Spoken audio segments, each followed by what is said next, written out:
ഒരു കഥയുണ്ട്, ഭാഗവത പുരാണം പ്രഥമ സ്കന്ധത്തിലൊരു കഥയുണ്ട്. ആ കഥ ഇങ്ങനെയാണ്.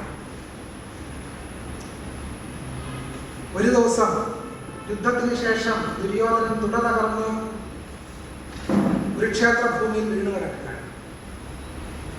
ദുര്യോധനെ സന്തോഷിപ്പിക്കാൻ വേണ്ടി അശ്വത്ഥാമാവ് തുട തകർന്ന ദുര്യോധന മുമ്പിൽ പാഞ്ചാലിയുടെ മുഴുവൻ മക്കളെയും കൊന്ന് അവരുടെ ശിരസ് മുഴുവൻ അറുത്തെടുത്ത് അശ്വത്ഥാമാവ് ദുര്യോധനന് മുമ്പിൽ കൊണ്ട് സമർപ്പിച്ചു. ദുര്യോധനൻ പറഞ്ഞു, നീ ചെയ്തത് ശരിയായില്ല. പുത്രദുഃഖത്താൽ ആർത്തയായി വിലപിച്ച പാഞ്ചാലിയെ സന്തോഷിപ്പിക്കുന്നതിനും സമാശ്വസിപ്പിക്കുന്നതിനും വേണ്ടി അർജുനൻ അശ്വത്ഥാമാവിനെ ഒരു മൃഗത്തെ പോലെ കയറിൽ പിടിച്ചു കെട്ടി പാണ്ഡവ സഭയിൽ എത്തിച്ചു. അപ്പോൾ പാഞ്ചാലി പറഞ്ഞ വാക്യം, ബ്രാഹ്മണരെയും ഗുരുവിനെയും കൊല്ലാൻ പാടില്ല. ദ്രോണർ നമ്മുടെ ഗുരുവാണ്, ദ്രോണപുത്രരായ അശ്വത്ഥാമാവ് നമ്മുടെ ഗുരുവാണ്.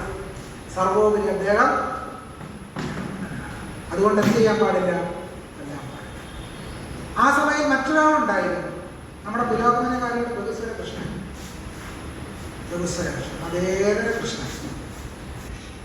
കൃഷ്ണൻ ഒരു ശ്ലോകം, കൃഷ്ണനെ മുൻനിർത്തിയൊരു ശ്ലോകം മഹാഭാരതത്തിൽ ഉദ്ധരിക്കുന്നു. കൃഷ്ണൻ പറയുന്ന ഇതാണ്: ആയുധമെടുത്തു വരുന്ന ആരെയും വധിക്കണമെന്നാണ് എൻ്റെ മതം, അല്ലെങ്കിൽ എൻ്റെ അഭിപ്രായം. ബ്രാഹ്മണരെ വധിക്കാനും പാടില്ല എന്ന എൻ്റെ അഭിപ്രായം. ഈ രണ്ടഭിപ്രായവും നീ പാലിക്കുക. എന്തൊക്കെയായിരുന്നു കൃഷ്ണന്റെ അഭിപ്രായം? ബ്രാഹ്മണരെ കൊല്ലാൻ പാടില്ല എന്ന എൻ്റെ അഭിപ്രായവും ആയുധം എടുത്ത് വന്നവനെ തീർച്ചയായും വധിക്കണമെന്ന എൻ്റെ അഭിപ്രായവും നീ പാലിക്കുക.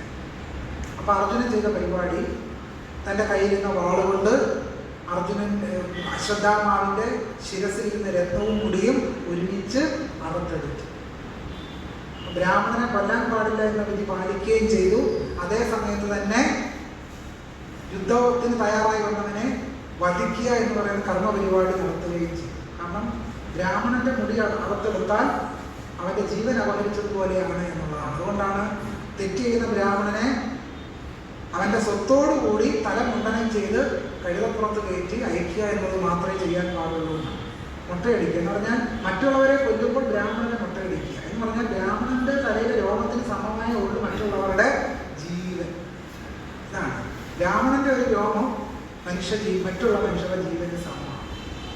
നമ്മൾ ഈ കഥയുടെ നമ്മൾ ആന്തരിക ബിംബം പരിശോധിക്കുന്ന സമയത്താണ് എത്രമാത്രം അഹിംസ ഇതിനുള്ളിൽ കുടിയിരിക്കുന്നു എന്ന് നമുക്ക് ബോധ്യപ്പെടുന്നത്.